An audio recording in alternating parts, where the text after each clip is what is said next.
Currently there are over 19,000 cases of AIDS in the United States.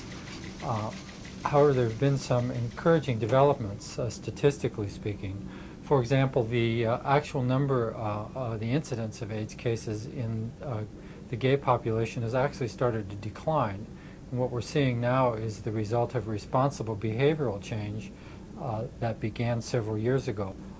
We know that AIDS is transmitted through intimate contact with body fluids that are infected, especially semen and blood. So theoretically, AIDS is a completely behaviorally transmitted disease, and it should be possible to design interventions that could stop the AIDS epidemic in its track without a vaccine. The AIDS virus is both frightening and fascinating. HTLV3 seems to go through many different changes and has what is called genetic heterogeneity or genetic diversity. We have found several different strains of the AIDS virus in single patients and in different groups of patients.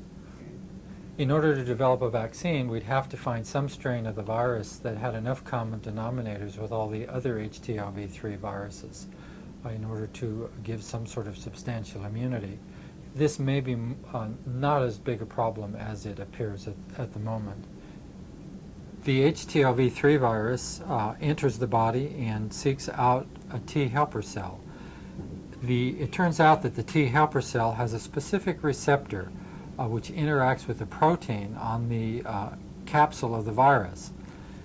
The HTLV3 virus then binds to this receptor on the T cell surface and injects its genetic material into the host cell.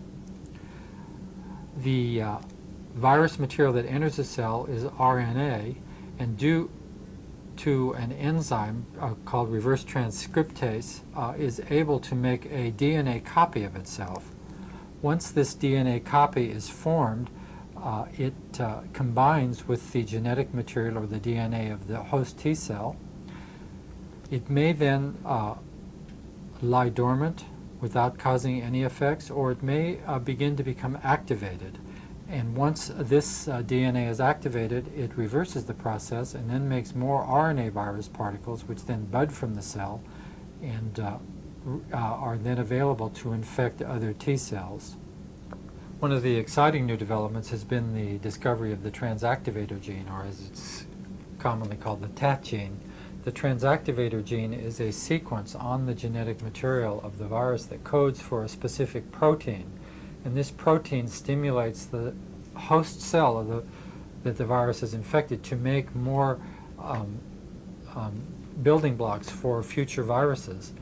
Another thing that has happened just recently in relation to the TAT gene is that we found a way to inactivate the TAT gene in an experimental situation.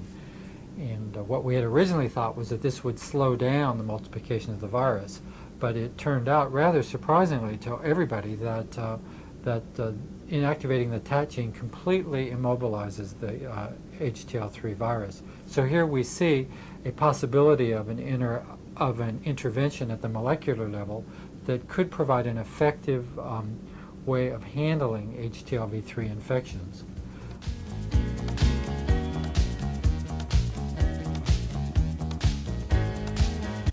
We'll be back with an all-new edition in July, when my co-host will be the talented actor and director Michael Kearns. See you next time on Lifestyle Updates.